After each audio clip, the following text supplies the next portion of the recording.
시온이라는 단어는 성경에 150번 이상 나오는 단어입니다. 원래 시온은 예루살렘에 있는 여부수 족속의 요새였습니다.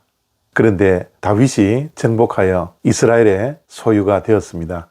그래서 시온을 다윗성 또는 하나님의 성이라고 하죠. 좀 더 넓게는 예루살렘을 뜻하기도 합니다.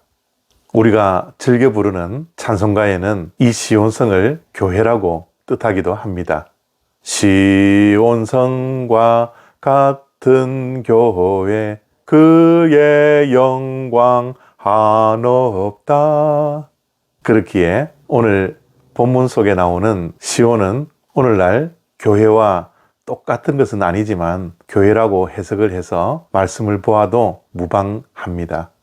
시편 48편 1절과 2절, 9절과 14절을 봉독합니다. 여호와는 위대하시니 우리 하나님의 성 거룩한 산에서 극진히 찬양 받으시리로다. 터가 높고 아름다워 온 세계가 즐거워하며 큰 왕의 성 곧 북방에 있는 시온산이 그러하도다. 하나님이여 우리가 주의 전 가운데에서 주의 인자하심을 생각하였나이다. 이 하나님은 영원히 우리 하나님이시니 그가 우리를 죽을 때까지 인도하시리로다. 아멘. 시편 48편은 시온을 노래하는 시입니다. 이 시온을 하나님의 성이라 말씀하죠. 하나님의 성이라 함은 하나님께서 그 성의 주인이시다라는 뜻입니다. 우리가 살고 있고 우리가 소유하고 있는 집을 우리 집이라 그러지 않습니까? 지금 우리가 섬기고 있는 교회는 하나님의 것입니다. 하나님이 주인 되신 곳이 교회여야 합니다. 사람이 주인이 아닙니다. 하나님이 교회의 주인이셔야 합니다. 하나님이 주인이라고 믿는 사람들은 주인의 뜻이 교회에 실현되어져야 합니다. 하나님의 뜻이 이루어지는 곳이 교회입니다. 뜻이 하늘에서 이룬 것처럼 이 땅에서도 하나님의 뜻이 이루어져야 하는 것이죠. 터가 높고 아름다워 모든 사람들이 즐거워합니다. 교회는 즐거움이 있어야 합니다. 기쁨이 있어야 합니다.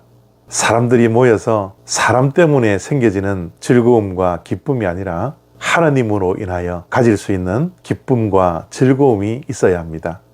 그래서 기쁨으로 하나님을 찬양하는 곳이 교회입니다. 교회에서 불려지는 찬양은 큰 소리로 외쳐야 합니다. 소리를 높여 박수치며 찬양해야 하는 것이 교회입니다. 교회는 기도의 소리가 커야 합니다. 교회는 찬양의 소리가 커야 합니다. 다른 소리는 클 필요 없는 곳이 교회입니다. 오늘 시인은 시온에서 하나님의 성, 거룩한 성에서 하나님을 생각했다라고 합니다. 주의 전 가운데에서 주의 인자하심을 생각하였나이다. 예, 맞습니다. 우리도 교회에서는 하나님을 생각해야 합니다. 하나님의 집인 거룩한 곳, 교회는 하나님의 뜻이 이루어질 뿐만 아니라 하나님을 생각하는 곳입니다. 찬양할 때도, 기도할 때도, 말씀을 들을 때도 예배의 모든 순서를 통하여 하나님이 생각나야 합니다. 하나님께서 우리를 얼마나 사랑하시는지 그 선하심과 인자하심이 영원한 것을 생각하며 기쁨으로 찬양하는 곳이 교회여야 합니다. 하나님의 뜻으로 하나님의 생각으로 가득가득 채워져야 하는 것이 교회입니다. 하나님의 사랑과 은혜를 생각하면서 감격과 감동의 눈물을 흘리는 곳이 바로 교회여야 합니다. 그래서 오늘 시인은 마지막 절에 우리의 하나님께서 우리를 죽을 때까지 인도하실 것이라는 확신을 갖게 되었습니다. 하나님은 우리를 죽을 때까지 인도하시는 분이십니다. 좋은 길로, 거룩한 길로, 행복한 길로, 바른 길로, 그리고 생명의 길로 우리를 인도하시는 분이십니다. 죽기까지가 아니라 죽은 후에도 우리를 생명의 길로 인도하시는 분이 우리가 믿는 하나님이십니다. 이 하나님을 우리가 교회에서 우리의 마음과 우리의 생각 속에 가득가득 채우는 우리들이 되었으면 좋겠습니다. 교회에 와서 다른 것을 얻는 것이 아니라 하나님의 인도하심과 하나님의 인자하심과 하나님의 변함없는 사랑과 은혜를 경험하고 그 감격과 그 감사와 그 기쁨과 즐거움으로 또 일주일을 넉넉하게 승리하는 그런 믿음을 가지는 우리들이 되었으면 좋겠습니다. 이번 주일 교회 가서 예배 드릴 때 이러한 기대를 가지고 갈 수 있는 발걸음이 되어지기를 바랍니다. 감사합니다.